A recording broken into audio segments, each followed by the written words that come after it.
اعوذ باللہ من الشیطان الرجیم بسم اللہ الرحمن الرحیم۔ السلام علیکم ورحمۃ اللہ وبرکاتہ۔ ہم تیسرا سبق پڑھ رہے تھے۔ شرک کی 3 اقسام ہیں: شرک اکبر، شرک اصغر اور شرک خفی۔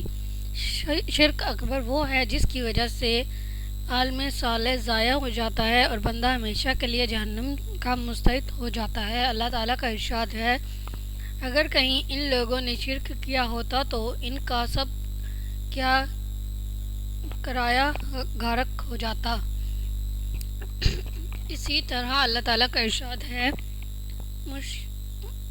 مشرکین کا یہ کام نہیں ہے کہ وہ اللہ کی مسجدوں کے مجاور و خادم بنے، دران حالیہ کہ اپنے اوپر وہ خود کفر کی شہادت دے رہے ہیں۔ ان کے تو وہ سارے اعمال ضائع ہو گئے اور جہنم میں انہیں ہمیشہ رہنا ہے۔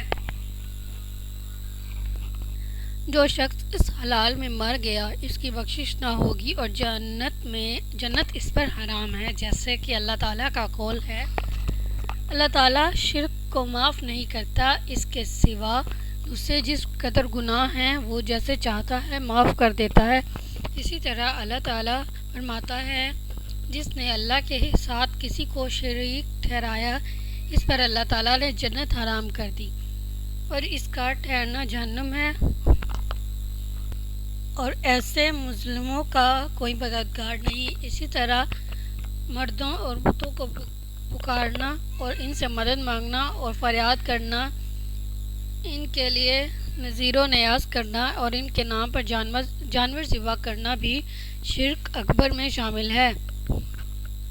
شرک اصغر وہ ہے جسے قرآن و حدیث کے نصوص میں شرک کہا گیا ہے، مگر وہ شرک اکبر کے قبیل سے نہیں ہے، جیسے بعض کاموں میں اللہ تعالیٰ کے علاوہ کسی کی قسم کھانا یا یہ کہنا جو اللہ چاہے وہ فلاں چاہے۔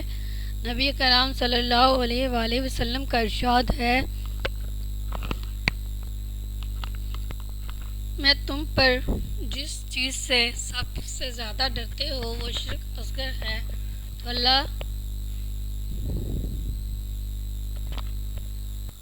تو اللہ کے نبی نے فرمایا، تو اس کے بارے میں سوال کیا گیا تو آپ نے فرمایا وہ رایا ہے۔ اسے امام احمد ترانی اور بہقی نے محمود بن لبید انصاری رضی اللہ تعالیٰ عنہ سے بسند روایت کیا ہے۔ نبی کرام صلی اللہ علیہ وسلم کا قول ہے، جس نے اللہ تعالیٰ کے سوا کسی چیز کی قسم کھائی تو اس نے شرک کیا۔ ایک اور جگہ نبی کرام صلی اللہ علیہ وسلم نے فرمایا، آپ نے ارشاد فرمایا، جس نے اللہ تعالیٰ کے سوا کسی کی قسم کھائی تو اس نے کفر کیا یا شرک کیا۔ اور نبی کرام صلی اللہ علیہ وآلہ وسلم کا فرمان ہے، یہ نہ کہو جو اللہ تعالیٰ چاہے وہ فلاں چاہے، بلکہ یہ کہو جو اللہ تعالیٰ چاہے وہ فلاں چاہے، پھر فلاں چاہے۔ شرک کفر وہ شرک کی تیسری قسم ہے۔ اس کی دلیل نبی کرام صلی اللہ علیہ وسلم کا قول ہے، کیا میں تمہیں وہ چیز نہ بتاؤں جس کے بارے میں تم سے مسے و جال سے بھی زیادہ ڈرتا ہو؟ صحابہ کرام نے عرض کیا، کیوں نہیں اے اللہ کے رسول؟ آپ نے فرمایا، شرک کفر وہ ہے کہ جب آدمی نماز کے لیے کھڑا ہو تو اپنی نماز بہت اچھی طرح سے ادا کرے اس لیے کہ لوگ اس کی طرف دیکھ رہے ہیں۔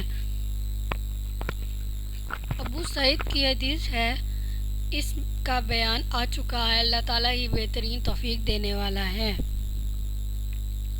امید کرتی ہوں آپ کو ویڈیو پسند آئی ہوگی۔ میری ویڈیو کو لائک کریں، کامنٹ کریں، سبسکرائب کریں، شیئر کریں، بیل آئیکن دبانا مت بھولیے گا۔ اللہ حافظ۔